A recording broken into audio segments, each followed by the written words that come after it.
Pemirsa Gampung Sukaramai Kecamatan Baitur Rahman akan meluncurkan program Infak Rp1.000 atau GIS. Sosialisasi program ini dilakukan di Aula Kantor Dinas Kesehatan Kota Banda Aceh yang berada di dalam wilayah Gampung Sukaramai atau yang juga disebut Blower.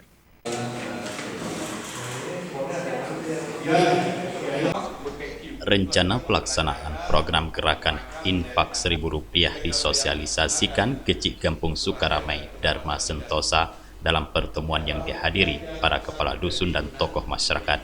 Sebelumnya, Imam Kampung Sukaramai Tengku Hasan Basri memaparkan penjelasan tentang manfaat dan pengelolaan infak dalam pandangan hukum Islam. Ketika kita yang gunakan sebagian dari pendapatan kita di jalan Allah, berarti kita sedang berinfak.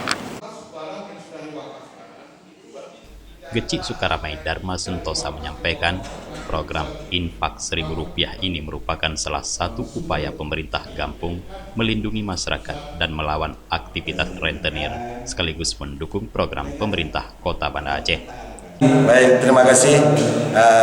Saya selaku Kecik Gampung Sukaramai, apa yang saya utarakan tadi saya kembangkan ini, saya akan kembangkan GIS, Gerakan Infak 1000.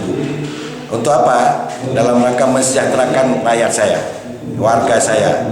Dengan gerakan ini saya ada beberapa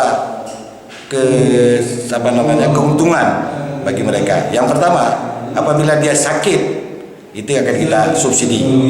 Meninggal akan kita subsidi melalui ahli desa.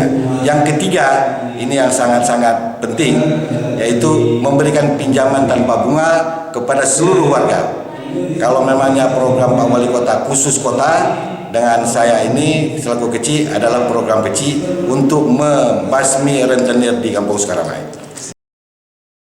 Gerakan Infak 1000 ini merupakan program memasuki 10 tahun pemerintah Kecik Dharma Sentosa yang sebelumnya telah mencanangkan program 3 pilar, yakni Fardu Kifayah, Baitul Mal Gampung, dan Badan Usaha Milik Gampung BUMG.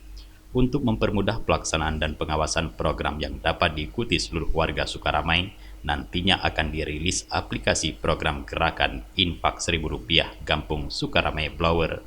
Dari Banda Aceh, Tim Liputan Aceh TV melaporkan.